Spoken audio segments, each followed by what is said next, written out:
앉으시기 바랍니다. 오늘 하나님의 은혜로 다솜교회가 창립된 지 42주년이 되는 기쁜 날입니다. 이 기쁜 날 하나님의 은혜가 우리 모든 성도들에게 강물과 같이 흘러가게 되기를 주의 이름으로 축복합니다. 오늘 특별히 다솜교회에서 두 분의 장로님을 안수하여 세우고 한 분의 명예 장로님을 추대하여 하나님 앞에 세우는 날이어서 더 기쁜 날 아닐 수 없습니다. 제가 오늘 그 임직식 때는 설교가 없기 때문에 오늘 이 장립하시는 장로님들을 위해서 그리고 또 우리 성도들도 다 선한 일꾼이 되기를 바라는 마음으로 제가 오늘 설교를 준비했습니다. 여러분이 하나님이 쓰시는 더 선한 일꾼, 충성을 다하는 일꾼 되기를 부탁드리고 축복하면서 오늘 말씀을 드리기를 원하는데 꼭 제가 드린 말씀들을 마음에 잘 새기시고 하나님 앞에 칭찬받을 수 있는 그런 귀한 우리 장로님들 또 성도들 되시기를 주님의 이름으로 부탁합니다. 지난 주간에 제가 한 주간을 지내면서 우리 새롭게 장로님이 되시는 분들에게 어떤 설교 말씀을 나눌까, 어떤 장로님들의 모범을 좀 말씀드리면 좋을까, 그런 생각을 하면서 한 주간을 지냈습니다. 너무나 자연스럽게 어렸을 때부터 들었던 훌륭한 장로님들의 이야기가 생각이 났습니다. 그리고 그런 장로님들의 이야기를 대체할 만한 더 좋은 얘기도 별로 없어요. 그래서 여러분이 잘 아시는 말씀이지만 신실하셨던 우리 역사의 두 분의 장로님 말씀을 먼저 좀 해보기를 원합니다. 그 중에 한 분은 조만식 장로님이죠. 여러분이 잘 아시다시피 조만식 장로님은 오산중학교의 교장 선생님이셨습니다. 그 오산중학교의 학생이었던 주기철 목사님이 목사 안수를 받으시고 목사가 됐을 때 조만식 장로님이 주기철 목사님을 교회에 청빙하기 위해서 조 목사님을 찾아갔다고 합니다. 주 목사님을 찾아갔다고 합니다. 주 목사님을 찾아간 조만식 장로님은 주기철 목사님 앞에 무릎을 꿇고 앉아서 자신의 교회에 오셔서 목회를 해줄 것을 부탁했다고 합니다. 주기철 목사님이 몇 번이나 편히 앉으시라고 부탁을 했지만 장로님은 하나님을 섬기는 주의 종 앞에서 그 종을 섬기는 장로는 편히 앉을 수 없다고 이야기하면서 끝까지 무릎을 꿇고 목사님을 청빙했다고 합니다. 장로님의 겸손에 감동한 주기철 목사님이 교회에 담임으로 들어가셨습니다. 그리고 여러분이 잘 아는 스토리가 그 이후에 몇 년 있다 일어나죠. 하루는 조 장로님이 아침에 주일에 교회를 나오는데 집에 손님이 찾아오셨습니다. 애국운동을 하는 동료가 찾아온 겁니다. 그 친구를 만나기 위해서 어쩔 수 없이 주일 예배에 늦게 들어가게 되었습니다. 주기철 목사님이 예배에 늦으신 장로님이 뒤에 문에 들어오시는 걸 보고 이렇게 명하셨습니다. 장로님, 자리에 앉지 마시고 그 뒤에 서서 예배 드리십시오. 조만식 장로님이 뒤에 묵묵히 서서 예배를 드렸습니다. 주 목사님의 처분은 너무 가혹한 듯이 보였습니다. 그런데 그게 끝이 아니었어요. 주 목사님이 설교가 끝나자 조만식 장로님께 나와서 기도하라고 시켰답니다. 아니, 벌 받고 서 있는 것도 감당하지 못할 만큼 요새 말로 열받는 일일 텐데 그것도 갑자기 나와서 기도를 시켜요? 지금 같으면 상상할 수 없는 일입니다. 근데 조 장로님이 묵묵히 나오셔서 이렇게 기도하셨답니다. 하나님, 이 죄인을 용서하시기 바랍니다. 이 죄인이 애국운동 한답시고 사람을 만나다가 하나님 만나는 시간에 늦고 말았습니다. 하나님의 종의 마음을 아프게 한 것을 용서하시고 은혜스러운 설교를 듣는 성도들이 은혜 받는 것을 방해한 이 죄인을 용서해 주시기 바랍니다. 그렇게 울먹이며 기도하셨답니다. 그 기도를 들었던 교인들도 같이 눈물을 흘리고 목사님도 눈물을 흘리면서 하나님 앞에 영광을 돌렸고 모든 교우가 장로님과 목사님을 다 칭송했다는 이야기입니다. 우리가 어릴 때 많이 들었는데 들어도 또 은혜가 되는 이야기가 아닐 수 없죠. 유명한 또 다른 장로님이 있습니다. 우리가 잘 아는 장로님인데 조덕삼 장로님이라고 하는 분입니다. 그분은 전라도 금산이라고 하는 곳에서 금광을 가지고 있었던 큰 부잣집 주인이었습니다. 근데 큰 부잣집 주인이다 보니까 미국 선교사가 그 땅에 왔는데 그 선교사님이 테이드라고 하는 목사님이었어요. 테이드 목사님에게 사랑채를 내어드렸습니다. 그래서 이 미국 선교사님 테이드 목사님이 조 덕삼 씨의 사랑채에서 사람을 모아서 예배를 드리게 된 거예요. 그러다 보니까 조 덕삼 씨도 이 광산 주인이었던 큰 부자가 예수를 믿게 됐습니다. 그런데 그 집안에는 마부가 있었어요. 종이었죠. 6살 때 고아가 돼가지고 조 덕삼이라고 하는 집에 그 아버지가 거두어져서 그 집에 마부가 됐던 사람이 있었는데 이름이 뭐였냐면 이자익이었어요. 이자익. 이자익이라고 하는 청년도 같이 예수를 믿게 된 거예요. 자, 그래서 교회가 서기 시작했습니다. 사람들이 200여 명이 됐어요. 그러니까 이 선교사님이 장로를 뽑기를 원했습니다. 교인들의 추천을 상당히 그 당시인데 민주적으로 추천을 받아서 이제 장로 후보가 나왔는데 장로 후보가 둘이 나온 거예요. 조덕삼과 그리고 이자익. 자, 한 사람은 주인이고 한 사람은 마부입니다. 교회에서 투표를 했어요. 누가 장로가 됐는지 아십니까? 누가 뽑혔습니까? 이자익이 뽑혔어요. 조덕삼 씨가 뽑힌 게 아니고 조덕삼 집사가 뽑힌 게 아니고 이자익 청년이 뽑힌 거예요. 교인들이 웅성거렸습니다. 이게 있을 법한 일입니까? 조덕삼 집사가 빨리 앞에 나가서 이렇게 얘기했답니다. 이것도 다 하나님의 뜻이라고 저는 믿습니다. 저는 이자익 장로님을 모시고 하나님을 섬기는 일을 위해서 열심히 봉사하겠습니다. 그래서 그 집에 마부였던 이자익이 교회 장로가 된 거예요. 주일만 되면은 그 땅은 목사님이 많지 않았기 때문에 장로님이 설교하는 거예요. 그러면 주인은 옛날에 마룻바닥에 맨 앞에 와서 무릎을 꿇고 예배를 드리고 그랬다는 거예요. 월요일부터 토요일날까지는 이자익이 마부로 일하고 주일날은 교회 가서 이자익이 설교하고 그 다음에 조덕삼 씨는 집사로 거기서 봉사하고 그렇게 했다는 거예요. 참 기가 막힌 얘기 아닙니까? 이자익 장로님의 명철함을 본 조덕삼 씨가 집사가 이 장로님을 평양신학교에 보내서 공부를 하게끔 서포트를 해줍니다. 그리고 평양신학교를 졸업하고 나서 이자익 장로님이 목사님이 됐어요. 그때 조덕삼 씨가 교회에서 2번째 장로로 뽑힙니다. 장로로 뽑힌 조덕삼 장로님이 이자익 목사님을 찾아가서 자기 교회를 청빙해요. 그래서 이 조덕삼 장로님이 이자익 목사님을 모시고 평생 신앙생활을 하게 됩니다. 이자익 목사님은 장로교에서 3번이나 총회장을 지냈어요. 그리고 대전중학교, 대전신학교를 설립해서 초대 이사장이 되셨습니다. 하나님은 조덕삼 장로님을 축복하셔서 대대로 그 가정에 복을 주셨고 아들도 장로가 되게 하시고 손자들도 장로가 되게 하셨어요. 근데 그 손자들 중에서 우리가 잘 아는 대표적인 사람이 누구냐면 국회의원 조세형 장로님이십니다. 정말 대단하고 겸손한 장로님들이 아닐 수 없어요. 이런 역사에 귀감이 되는 장로님들이 한국 역사에 많이 계십니다. 장로님을 세우면서 당연히 이런 장로님들의 이야기를 생각하게 된 것입니다. 사랑하는 교회 여러분, 우리 장로님들이 조만식 장로님, 조덕삼 장로님과 같이 존경받고 하나님께 인정받는 장로님 되시기를 주님의 이름으로 축복합니다.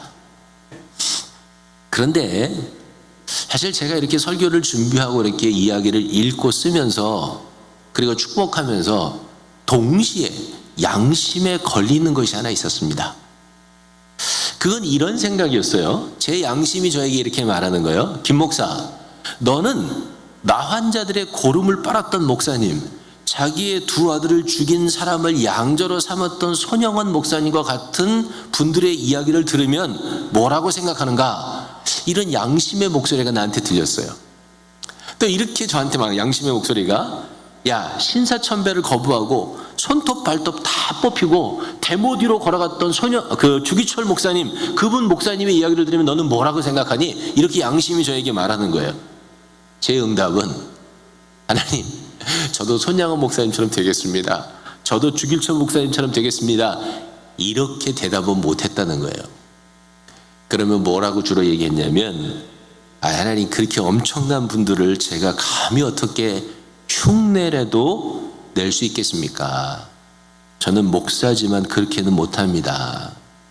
부족한 사람입니까? 이 하나님이 용서해 주십시오. 그렇게 익스큐즈를 하면서 그 목사님들과 저와는 선을 걷는 것이 제 모습이라고 하는 그런 양심의 고백을 듣는 거예요. 그 양심의 고백이 뭐죠? 이런 거죠.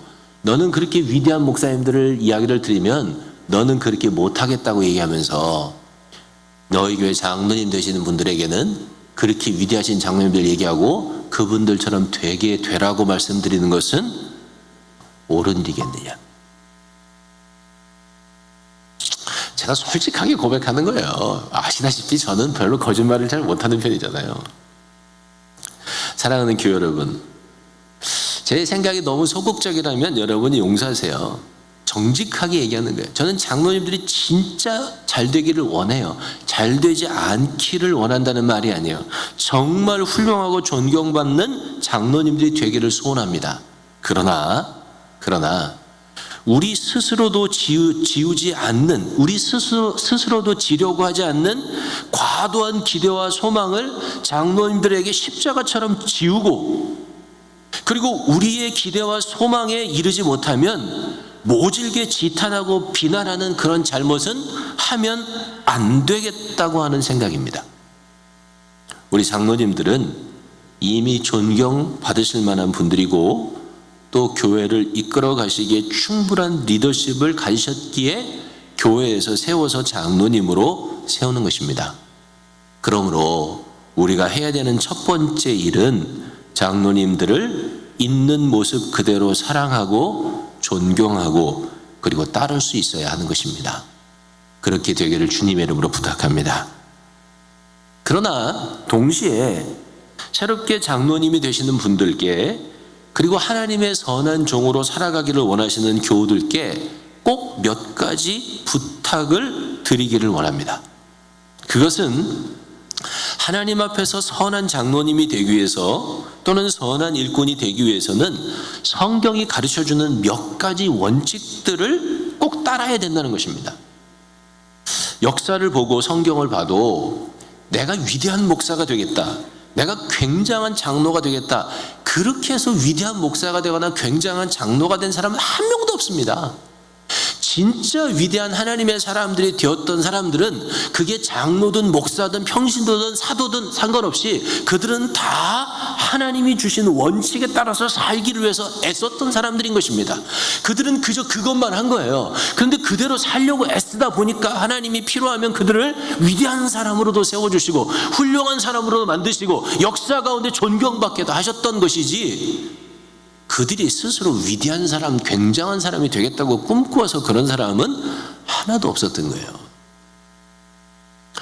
그래서 우리 장로님이 되시는 분들에게, 그리고 선한 교회 일꾼이 되려고 꿈꾸는 여러분들에게 제가 여러분이 꼭 지키기를 원하는, 그리고 제가 지키기를 원하는 세 가지의 원칙을, 더 많이 쓸 수 있지만 아주 기본적인 그 세 가지의 원칙을 여러분들에게 말씀드리고 부탁을 하기를 원하는 겁니다.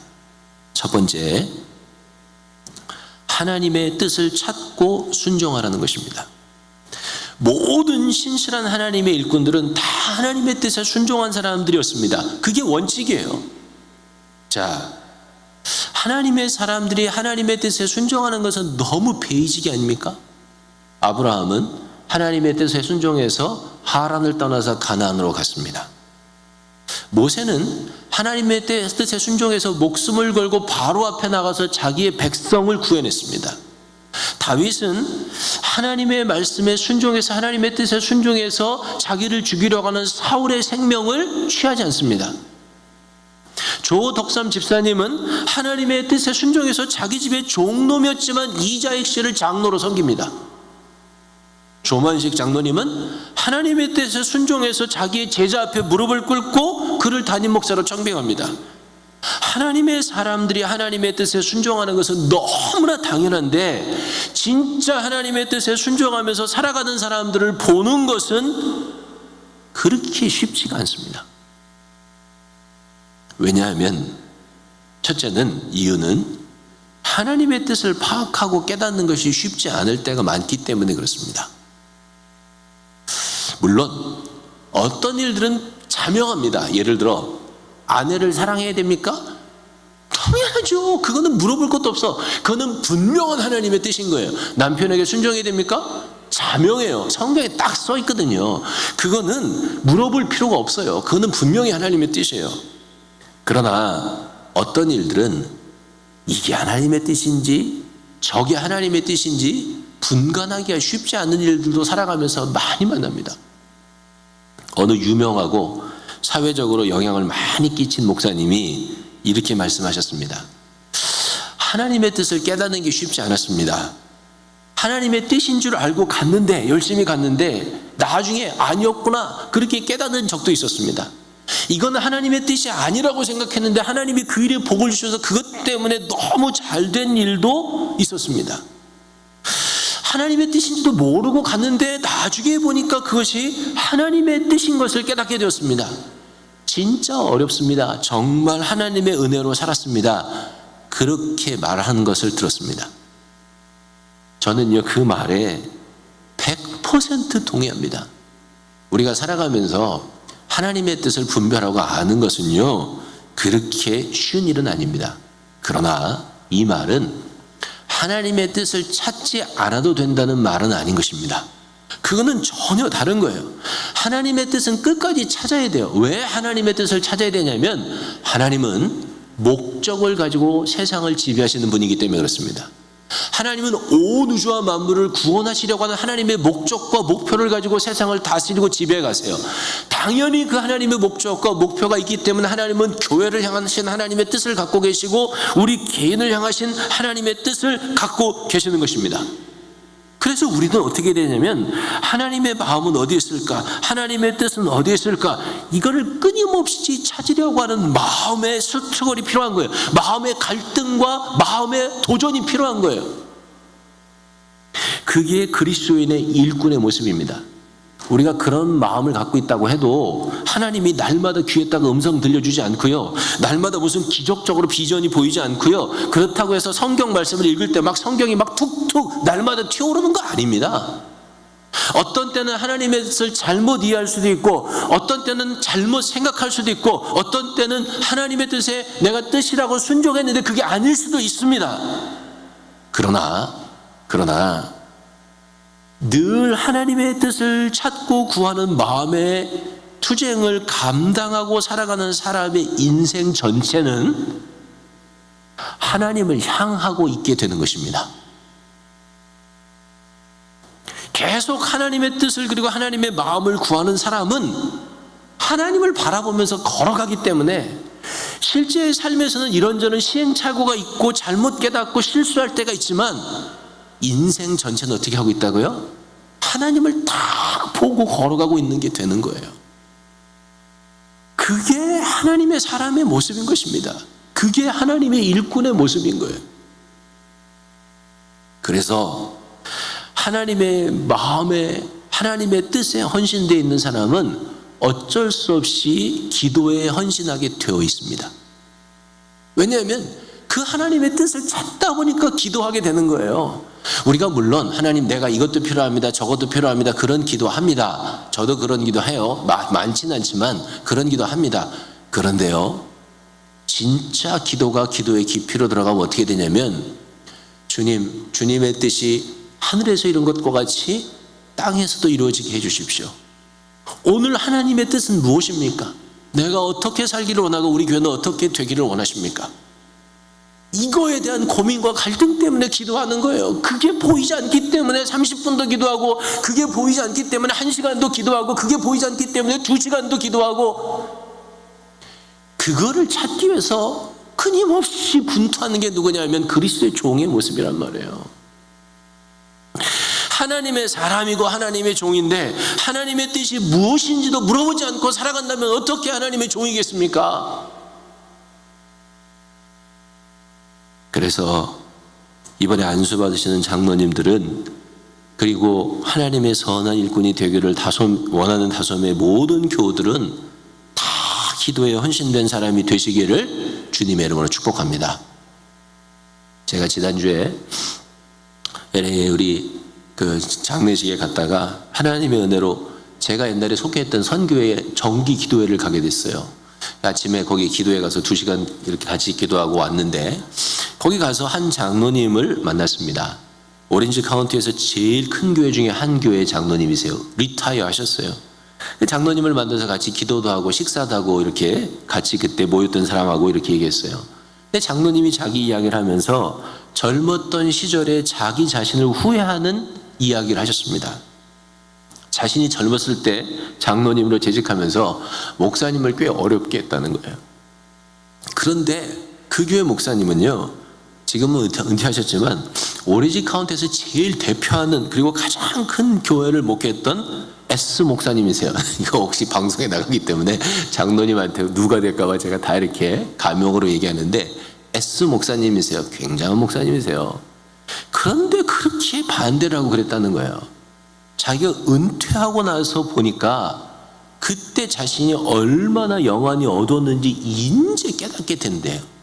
그래서 지금 은퇴하고 나서는 목사님이 하시는 모든 일에 자기가 제일 앞장서서 변호해드리고 도와드리려고 한다고 그렇게 고백했습니다. 장로님의 고백을 들으면서 위대하신 하나님을 찬양했어요. 왜냐하면 그 모든 어려움 속에서도 끝까지 목회를 승리하고 은퇴하신 그 목사님을 만들어주신 하나님을 찬양하고 또 자신의 어리석음을 뒤늦게라도 깨닫고 마음의 변화를 받은 장로님을 인해서 하나님 앞에 감사했습니다. 그러나 여전히 아쉬운 부분이 있었어요. 그게 뭐냐면 이런 거였죠. 장로님이 좀 더 일찍 영적인 눈이 뜨이고 좀 더 일찍 하나님의 뜻을 찾았고 좀 더 일찍 하나님의 마음으로 세상을 보려고 했더라면, 그리고 장로님이 지금 이 선교의 기도에 와서 2시간씩 기도하는 그 기도에 헌신된 모습을 그때도 그렇게 기도에 헌신된 분이었었더라면 그런 아쉬움이 남더라고요. 사랑하는 교회 여러분, 그리고 장로님들, 교회는 장로가 목사를 돕는 것이 아닙니다. 교회는 성도들이 장로를 돕는 것이 아닙니다. 또 교회는 목사가 장로나 교우들을 돕는 것이 아닙니다. 교회는 모두가 동역자가 되어서 함께 하나님의 뜻을 세워나가는 공동체인 것입니다. 그 서로 세워나가기 위해서 때로는 돕기도 하고 때로는 도움을 받기도 하는 것입니다. 그러므로 교회는 끊임없이 하나님의 뜻을 구해야 되는 거예요. 그걸 하지 않는다면 교회는 교회일 수 없는 것입니다. 교회의 지도자는 교회의 지도자로서의 사명을 잘 감당하지 못하는 것입니다. 하나님께서 인정하시는 일꾼은 장로든 집사든 목사든 다 하나님의 뜻을 구하는 자이어야 하며 하나님의 마음으로 세상을 보는 자이어야 하며 그래서 기도에 헌신된 자이어야 하는 것입니다. 7절에 그것을 이렇게 쓰고 있죠. 읽어보겠습니다. 만물의 마지막이 가까웠으니 그러므로 너희는 정신을 차리고 근신하여 기도하라. 꼭 기도에 헌신돼서 하나님의 뜻을 찾고 헌신할 수 있게 되기를, 순종할 수 있게 되기를 주의 이름으로 축복합니다. 그게 첫 번째 원칙이에요. 그 원칙대로 살려고 노력하면 되는 거예요. 두 번째 원칙은 사랑하라고 하는 원칙입니다. 이 사랑의 원칙에 두 가지를 나눌 수가 있습니다. 8절에 이렇게 쓰고 있죠. 읽어보겠습니다. 시작. 무엇보다도 뜨겁게 사랑할지니 사랑은 허다한 죄를 덮느니라. 아멘. 모든 하나님의 사람들은 다 사랑으로 살아가겠다고 하는 원칙을 가지고 있는 사람들입니다. 그들은 뜨거운 사랑으로 살아가는 사람들입니다. 그런데 성경을 읽어보면 구약 성경에서는 주로 하나님을 사랑하는 방법을 많이 가르쳐주고 있습니다. 신약 성경은 형제를 사랑하는 법을 많이 가르쳐주고 있습니다. 물론 구약에도 형제를 사랑하는 법이 나오고요, 신약에도 하나님을 사랑하는 것을 가르칩니다. 근데 좀 더 포커스가 구약에는 어떻게 하나님을 사랑할까를 좀 더 포커스를 두고 있다면 신약은 좀 더 어떻게 형제를 사랑할까에 포커스를 두고 있는 거예요. 그런데 하나님을 사랑하는 사람들이 누가 되냐면 하나님의 선한 일꾼이 되는 거예요. 하나님을 사랑한다는 것은 어떤 것이냐? 하나님을 사랑한다는 것은 성경에 하나님을 사랑하라는 명령에 순종하는 것일 뿐더러 하나님께 창조함을 받은 사람들의 마땅한 도리인 거예요. 그럼 하나님은 어떻게 사랑하느냐? 하나님을 사랑하는 것은 하나님을 향한 계명을 지키는 거로 살아가는 거예요. 나의 계명을 지키는 자라야, 나의 계명을 가지고 지키는 자라야 나를 사랑하는 자니. 요한복음 14장 21절에 있는 말씀입니다. 하나님을 사랑하는 것은 하나님을 향한 계명을 지키는 거예요. 근데 잘 들으세요. 하나님을 사랑하라는 계명을 지키는 데는 융통성이 필요 없어요. 플렉서빌리티가 필요 없어요. 하나님을 사랑하라는 계명을 지키는 데는. 그런데 보세요. 제가 후에 설명하겠지만 사람을 사랑하라는 계명은 전부 뭐가 필요하면 융통성이 필요해요. 플렉서빌리티가 필요해요. 왜 그런지 아세요? 하나님은 완전하신 분이기 때문에 플렉서빌리티가 필요 없어요. 사람은 완전하지 않고 불완전하고 죄인이기 때문에 뭐든지 뭐가 필요하냐면 유연함과 융통성이 필요해요. 본래 사랑이라고 하는 것은 리셉털 오리엔티드여야 되는 거잖아요. 내가 우리 진 목사님한테 진 목사님 당신을 사랑합니다. 참 좋아해요. 그래도 진 목사님이 제가 그렇게 얘기할 때 아니야 목사님 나를 싫어해. 목사님 나를 별로 안 좋아해. 이렇게 들으면 그건 사랑하는 게 아니잖아요. 내가 사랑한다고 말할 때 듣는 사람이 사랑한다고 들어야 그게 진짜 사랑이에요. 그래서 사랑은 어쩔 수 없이 받는 사람 위주일 수밖에 없습니다. 근데 하나님은요 완전하고 완벽하세요. 그래서 하나님을 향한 사랑은 자로 잰 것처럼 사랑해야 돼요. 하나님을 사랑하는 것은 날카로운 칼로 자르는 것처럼 철저하게 그리고 완전한 모습으로 하나님의 계명을 지켜야 돼요. 그게 하나님을 사랑하는 거예요. 사람을 사랑하는 것과 하나님을 사랑하는 건 전혀 달라요. 그런데 왜 문제가 생기는지 아세요? 하나님을 사랑하는 방법으로 사람을 사랑하려고 그래요. 사람을 사랑하는 방법으로 하나님을 사랑하려고 그래요. 그래서 어려움이 생기는 거예요. 보세요. 예를 들어 하나님이 나 외에 다른 신을 섬기지 말아라 그렇게 계명을 주셨어요. 하나님을 사랑하는 삶을 살아가겠다는 원칙을 가진 사람은 이 하나님의 계명을 지키는 데 있어서 애누리가 있으면 안 되는 거예요. 이거는 양보할 수가 없어요. 하나님을 사랑하는 계명은. 하나님 내가 하나님을 90%만 사랑하고 우상을 10%만 사랑하겠습니다. 이거 안 돼요. 절대로 안 됩니다. 하나님을 섬기는 데 있어서는 이런 말이 통하지가 않아요. 하나님의 거룩하심과 완전하심은 단 1%의 양보도 없이 드려져야 돼요. 그대로 섬겨야 돼요. 하나님을 섬기면서 다른 것을 섬길 때는 그것은 사랑으로 인정되지 않아요. 예를 들어 똑같이 안식일을 기억하여 거룩하게 지켜라 계명이 있잖아요. 이 계명을 지키는 것이 하나님을 사랑하는 일이라면 이 계명에 오차가 있으면 안 돼요. 그건 하나님이 사랑을 안 받으세요. 하나님을 사랑하면 반드시 안식일을 지켜야 돼요. 철저하게 지켜야 돼요. 아파서 교회 못 오면 집에서 지키면 돼요. 집에서 철저히 지키면 돼요. 여행 중이면 그곳에서 하나님을 예배하면서 철저히 지키면 돼요. 내가 이런 사정 저런 사정으로 안식일을 철저히 지키지 못하잖아요. 그러면 그것은 하나님을 향한 사랑이 아니라는 거예요. 하나님을 향한 사랑의 원칙을 깨는 거예요. 그거는 하나님 중심이 아니에요. 내 마음대로 사랑하는 거예요. 그래서 그건 하나님 보실 때는 사랑이 아니에요. 하나님을 향한 사랑은 바늘 하나 들어가지 못할 만큼 철저한 순종과 철저한 헌신을 요구하는 것입니다.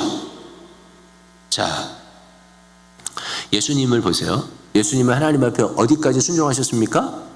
죽기까지 순종하셨어요. 왜냐하면 하나님을 사랑했기 때문에 그렇죠. 보세요. 거의 죽을 때까지 순종한 게 아니에요. 거반 죽을 때까지 순종한 게 아니에요. 죽은 것이나 다름없이 순종한 게 아니에요. 그는 완전히 죽기까지 복종했습니다. 성경에 보면 하나님을 사랑하는 것에 관한 계명이 대표적인 것이 4가지가 나오죠. 10계명에 나오는 4가지입니다. 첫 번째, 나 외에 다른 신을 잊게 마라. 여호와 이름을 망령되이 부르지 말라. 너를 위하여 우상을 만들지 말라. 안식일을 기억하여 거룩하게 지키라. 하나님을 사랑하는 적어도 10계명의 이 4계명은 플렉서빌리티를 취하면 안 돼요. 절대로 안 됩니다. 융통성을 취하지 마세요. 이거는 칼같이 지키세요. 그게 하나님을 사랑하는 사랑이에요. 아브라함은 이삭을 제단에 바쳐버렸습니다. 모세는 금송아지 앞에서 뛰노는 그 자기 백성들을 보고 레위인에게 칼을 뽑으라 그랬어요. 그리고 가서 죽이라고 했습니다. 왜 그런지 아십니까? 하나님을 향한 사랑에는 절대로 양보가 있으면 안 되기 때문에 그런 거예요. 하나님은 완전하신 하나님이에요. 그 완전하신 하나님을 사랑하기 위해서는 우리는 완전함과 정확함과 분명함으로 하나님을 사랑해야 돼요. 그게 하나님을 사랑하는 거예요. 하나님은 완전하시기 때문에 하나님이 우리를 하나님을 사랑해서 하나님 앞에 드리는 모든 것들, 하나님을 사랑하다가 세상적으로 손해보는 것들은 반드시 갚아주시는 하나님이에요. 그걸 믿고 사랑하는 거예요. 마가복음 10장 29절에서 30절에 보면 나를 위해서 집이나 형제나 자매나 아비나 어미나 자식이나 전토를 벌인 자는 금세에 있어 집과 형제와 자매와 모친과 자식과 전토를 100배나 받되 핍박을 겸하여 받고 내세에 영생을 받지 못할 자가 없느니라. 하나님의 약속이에요. 형제를 위해서 그렇게 한 게 아니에요. 누구를 위해서? 하나님을 위해서 그렇게 할 때는 하나님이 반드시 갚아주신다. 그래서 그분 앞에서 변명하지 말아야 돼요. 하나님을 사랑하는 것을 내 삶의 원칙으로 삼았다면 애누리 없이 하나님을 사랑해야 돼요.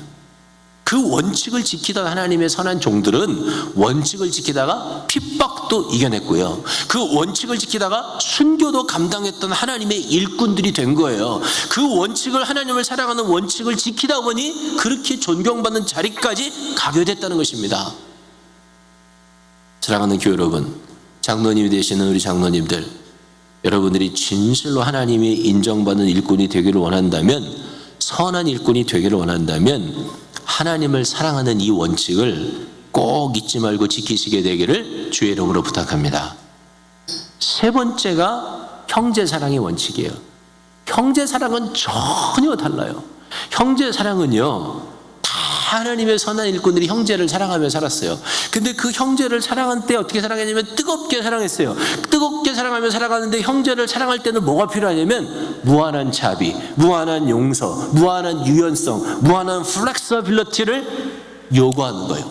형제를 사랑하는 데는 칼처럼 끊고 맺는 게 없어요. 날카롭고 정확한 게 없어요. 자로 재듯이 똑 잘라지는 게 없어요. 왜 그런지 아십니까? 내가 사랑해야 되는 사랑을 받는 대상이 완전하지 않기 때문에 그런 거예요. 그들은 불완전해요. 그들은 죄를 져요. 그들은 약하고 그들은 변덕쟁이에요. 그래서 이런 형제와 자매를 사랑하는 것은 끊임없는 양보와 위해와 인내를 필요로 해요. 예를 들어 오늘 읽은 구절을 다시 한번 읽어봅시다. 넘겨보세요. 이렇게 쓰고 있죠. 서로 대접하기를 원망 없이 하고 각각 은사를 받은 대로 하나님의 여러 가지 은혜를 맡은 선한 청지기와 같이 서로 봉사하라. 자, 원망 없이 하는 게 얼만큼 하는 게 원망 없이 하는 거예요? 기준이 없어요. 플렉서블한 거예요. 형제를 사랑하는 건 플렉서블해요. 각각 은사를 받은 대로 봉사하라. 누가 얼마나 많은 은사를 받았냔 말이에요. 몰라요. 어떤 사람은 이런, 어떤 사람은 저런 은사예요. 어떤 사람은 은사 강하고 어떤 사람은 은사가 약해요. 어떻게 해요? 플렉서블하단 말이에요. 예수님은 형제를 몇 번이나 용서해야 되냐고 묻는 베드로에게 뭐라고 했습니까? 70번씩 7번이라도 용서해라.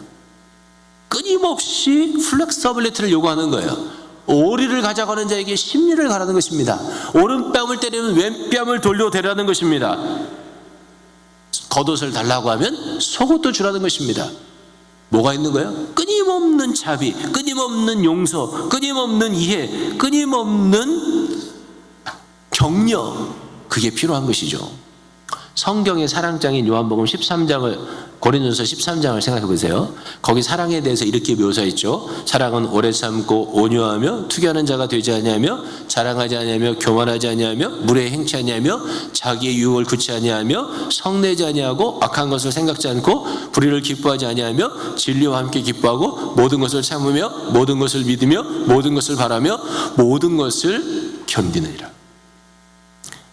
전부 몇 가지 특성이 나옵니까? 15가지 특성이 나와요. 근데 그 15가지 특성을 보세요. 그 중에 적어도 4개 이상이요, 참고 인내하는 거야. 견디는 거야. 받아주는 거예요. 용납하는 거예요. 형제를 사랑하는 거는요, 꼭 한국 사람들이 음식하는 거랑 똑같아요. 엄마 아빠한테 엄마들한테 딸들이 음식 배울 때 제일 어려운 게 뭐예요? 엄마, 소금을 얼마나 넣어야 됩니까? 짜지 않게 넣으면 된다. 짜지 않게 넣는 게 얼마큼 넣는 거야? 어? 심심하게 버무리면 된다. 그럼 얼마큼 심심하게 버무리는 거예요? 기준이 없어. 자로 잴 수가 없어요. 딱 자를 수가 없어. 근데 형제 사랑은 그렇게 하는 거예요. 자신을 예배당 뒤에 서 있도록 무례를 범한 목사를 참아주고 인내해주고 존경해준 조만식 장로님, 자기 집 종을 장로로 뽑고 자신을 떨어뜨린 교우들을 이해해주고 그 종을 장로로 섬기고 또 목사로 일생을 섬겼던 조덕삼 장로님, 얼마나 참고 얼마나 이해했고 얼마나 유연하게 살았는지를 보여주는 예가 아닙니까?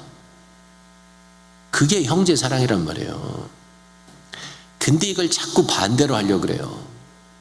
다른 사람에게는요, 자루 재는 것처럼 칼로 자르는 것처럼 그렇게 대하려고 그래.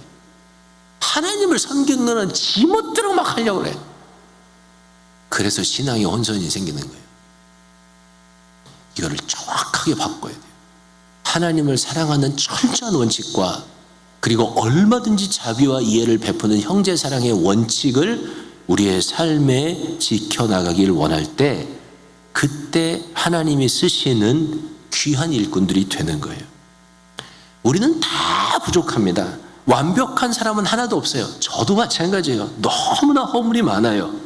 그러나 우리가 이 세 가지 원칙을 가지고 하나님의 뜻을 분별하고 순종하겠습니다.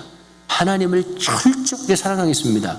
그리고 형제를 끝까지 용서하고 이해하면서 사랑하겠습니다. 이렇게 마음 먹고 살아간다면 우리도 인생의 끝길에 섰을 때 하나님이 너 잘했다. 나를 보고 달려왔구나. 네가 착하고 충성된 종이다. 그렇게 인정받는 날이 꼭 오게 될 것입니다. 우리 장로님들이 그런 일꾼들 되기를 원하고 여러분과 제가 그런 일꾼이 되기를 주님의 이름으로 축복합니다. 우리 그런 마음을 갖고 한번 찬송할 텐데, 우리 장로님들을 세우면서 이 찬송이 생각났습니다. 우리가 정말 하나님이 주신 우리 교회를 잘 땀 흘리고 씨를 뿌리면서 우리의 삶을 들여 가꾸게 될 때 땅끝에서 주님을, 많은 열매를 가지고 주님을 만날 수 있는 그런 종들이 되기를 원하면서 주께서 주신 동산에 우리 한번 찬양하겠습니다.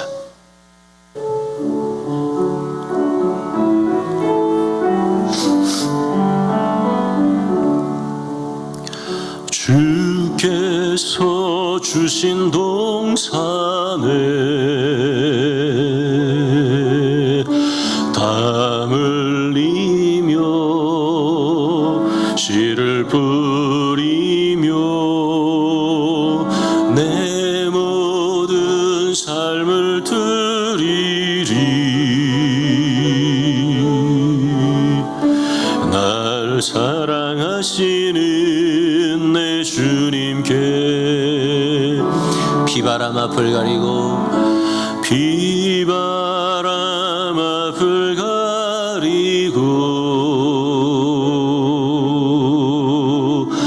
내 육체는 쇠잔에 져도 내 모든 삶을 드리리. 내 사모하는 내 주님께 땅끝에서 주님을 맞으리. 주께 드릴 열매 가득 안고 땅끝에서 주님을 배우리. 주께 드릴 노래 가득 안고 땅의 모든 그 찬양하라.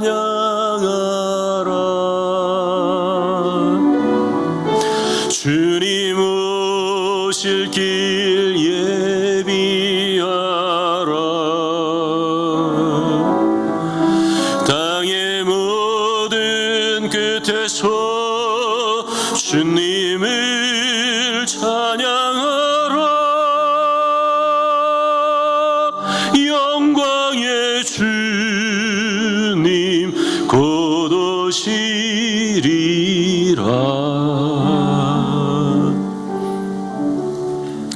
목사님 나오셔서 마지막 찬양하고 기도하겠습니다. 모두 일어나셔서 나를 통하여 찬양하신 후에 헌금기도와 축도하심으로 예배를 모두 마치겠습니다.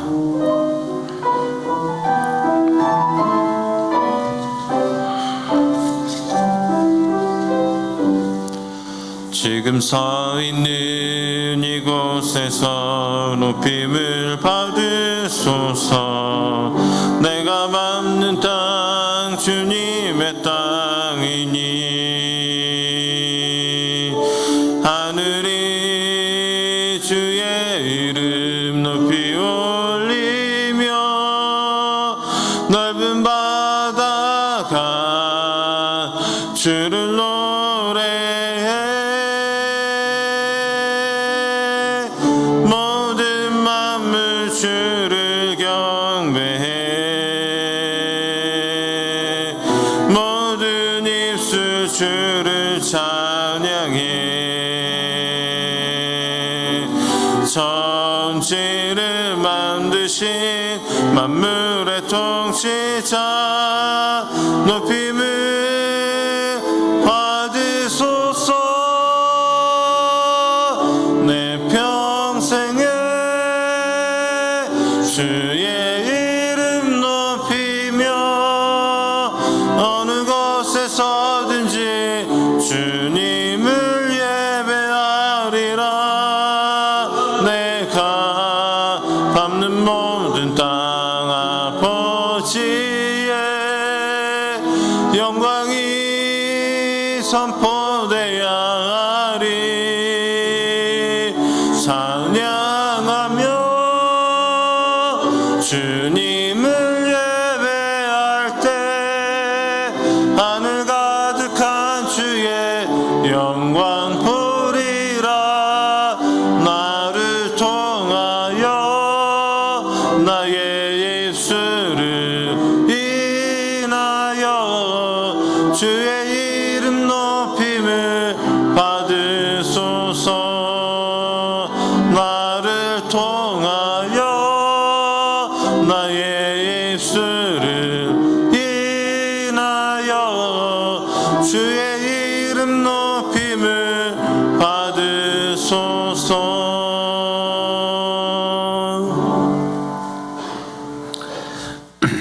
하나님, 귀한 장로님 세 분을 교회에 세울 수 있도록 창립 42주년을 축복해 주셔서 감사합니다.